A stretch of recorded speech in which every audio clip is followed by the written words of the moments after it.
Good evening and welcome to the channel's studios here in London with your international news around the world in 5. Hungary has blocked 50 billion euros in EU aid for Ukraine just hours after an agreement was reached on starting membership talks. Hungarian Prime Minister Viktor Orban said summary of the night shift veto for the extra money to Ukraine. EU leaders said the aid negotiations would resume early next year. Ukraine is critically dependent on the EU and US funding as it continues to fight occupying Russian forces.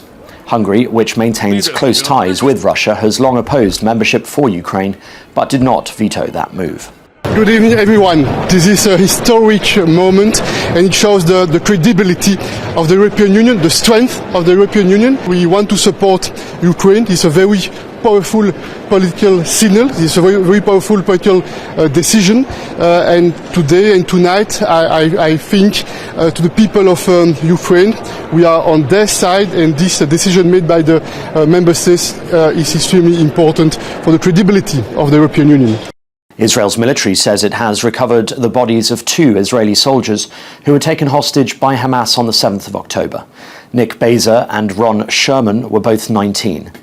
It comes hours after Israel retrieved the body of hostage Elia Toledano, who was 28 and was taken by Hamas from the Supernova Music Festival. Israel has continued its heavy bombardment of Gaza overnight, with children reportedly among those killed. We can tell you that just in the last 24 hours, we've informed the public of 3 bodies that we returned from Hamas captivity.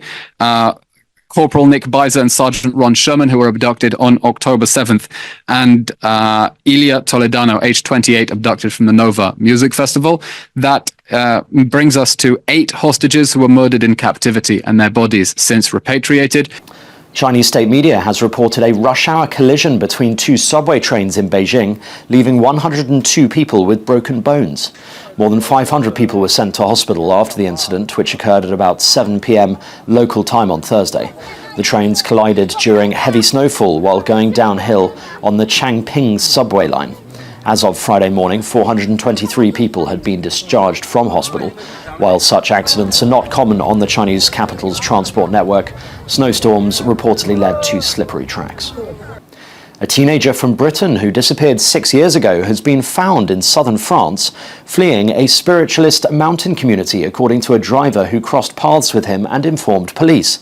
His family has confirmed his identity as Alex Batty, originally from Greater Manchester.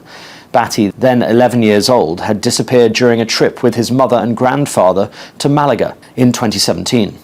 A delivery driver earlier this week spotted the teenager wandering along a road around the southern city of Toulouse, saying the boy later told him he had left a remote mountain community in the Pyrenees. I think I speak on behalf of the whole of Greater Manchester Police when I say we are relieved and overjoyed to receive the news from the French authorities that they believe Alex Batty has been found safe and well. It's been 6 years since his disappearance. This is a huge moment for Alex, for his family, and for the community in Oldham. National police in Ukraine say a local deputy has detonated grenades in a village council in the western Zakarpattia region, injuring at least 26 people. Police published a video showing the deputy entering a room, taking grenades out of his pockets and throwing them on the floor. Video captured the moment of explosion and panic among those attending the council's session.